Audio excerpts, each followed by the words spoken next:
We are recording. Eric, thank you for joining me. So you're here to tell us about something totally awesome. It's something that I get requested about a lot, but it is one thing that I haven't put together for my readers over the years because I just haven't felt that I'm the best person to do it. And that is video tutorial guides on how to lift. Yeah. Now, you've decided to put this together with your team. Do you want to tell us about it?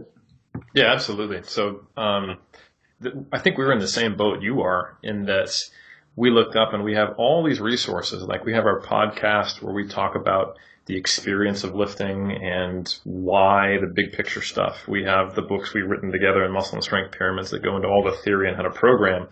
But we don't have great interventions outside of coaching, which is just not scalable to reach a large audience, to teach people actually how to lift. So we got the bright idea of getting all the coaches together back in December of last year in Austin, and we did some recording with Andrea of basically the main lifts that are performed in both bodybuilding and powerlifting, and you're like a tutorial of how to do each one, plus, and this is probably the most important thing, the lifts that are most often misperformed or could be performed better. And it's not just like a quick one video of like, hey, make sure that you squat and then stand up and go to depth. We decided to go in pretty depth, but at the same time having to be very practical. So we've got voiceovers and graphics for each one of the videos. So you might have a video of Alberto doing lateral raises, and then it's a voiceover of me talking about the relevant cues, biomechanics, programming considerations, alternative exercises with pop-ups, pauses, different angles, everything you might need to know to learn the ins and outs of the lift, to perform it the best way possible to get the best results. So it's something we're really proud of. It's called the Lifting Library. Yeah. Sounds great. And this is something that I could be in the gym and actually have access to on my mobile phone should I want to check my form. Yeah. So the cool thing is it's you log in. It's on our 3DMJ Vault, which is our like learning platform. So you would just log in and you have a course. There's of course like a mobile version of it, so you can see it and you can just hit play. Make sure your headphones are plugged into your phone so you don't hear my voice talking out in the middle of the gym and everyone will stare at you. And you can sit there and look at the whole video of someone performing a squat, a deadlift, an RDL, a high bar or low bar squat, front squats, rows. I mean, I could list them all, but it's a lot of exercises. And yeah, I think it's really useful for people who are coaching others or just working for themselves and don't have a coach, or do have a coach, but you know, online coaching, it's difficult to get across this kind of level of detail with performance of exercises. So yeah, it's a good fit, whether you're in the gym or out of it. Yeah, absolutely. So here's a question for you. What would you say to someone who's thinking, okay, this is all very well and good, but why don't I just go to YouTube and type in the exercise that I want to know the form of and just watch through the top 3 videos there? Yeah, I think that's always an option, but you just have to know what you don't know, which is something that you obviously can't do by definition of the words, right? You have to be able to differentiate between those top 3 videos. Those top 3 videos are probably going to be the most digestible, and they're not going to have anything glaringly wrong, but popularity doesn't necessarily mean quality. So the question is how do you have quality control? How do you know that the person or people or group that's making that video is to your needs? How do you know it's not an Olympic weightlifter talking about it, or a powerlifter, or a bodybuilder, or someone who works with General Pop, or someone who might just not be well informed? Or perhaps they're giving you information overload and they're talking a whole lot about biomechanics and you just need to know what do you actually do with your body. So I think knowing that it's coming from us and it's for the perspective of people who are training for strength or hypertrophy, and that we take a holistic picture of how it fit into a program, and knowing that if we're selling it, obviously we think it's of a higher quality than what is typically on YouTube.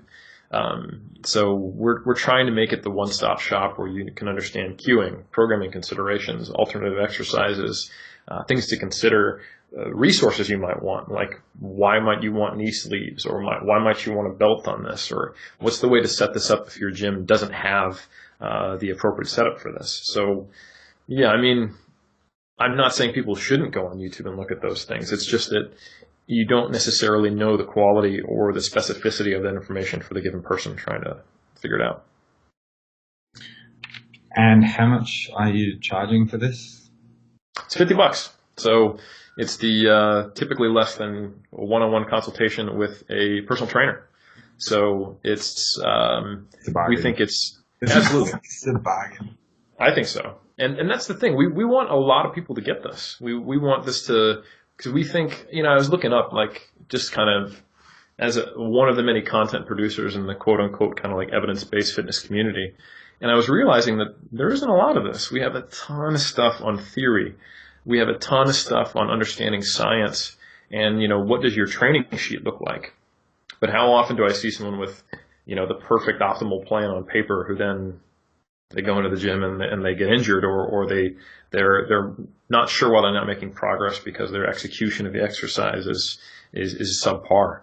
And I mean, this is something that was born out of our experience with athletes. And we coach people all the way from beginners who are interested in bodybuilding, powerlifting, or recreationally or competitively, all the way up to people who are trying to place at world championships in natural bodybuilding or powerlifting.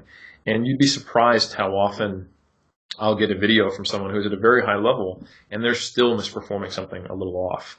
And that could be a chink in their armor they're not aware of.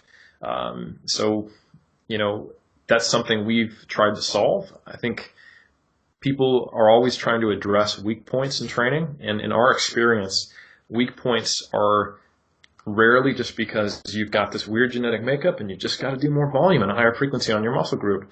The first thing we always check is, let me see the actual performance of the exercises. And I can tell you personally that I did not have very good lat development for years, even though I was already a competitive bodybuilder. And that did not come down to poor programming. It came down to poor performance of movements for my back. And it wasn't until I fixed that my physique followed suit. So I'm just hoping to fast track a lot of people and give them good information and hopefully avoid some injuries and hopefully have people scratching their heads less and changing variables that are totally unrelated, like total volume or frequency, when it might just be they don't know how to do the lift properly.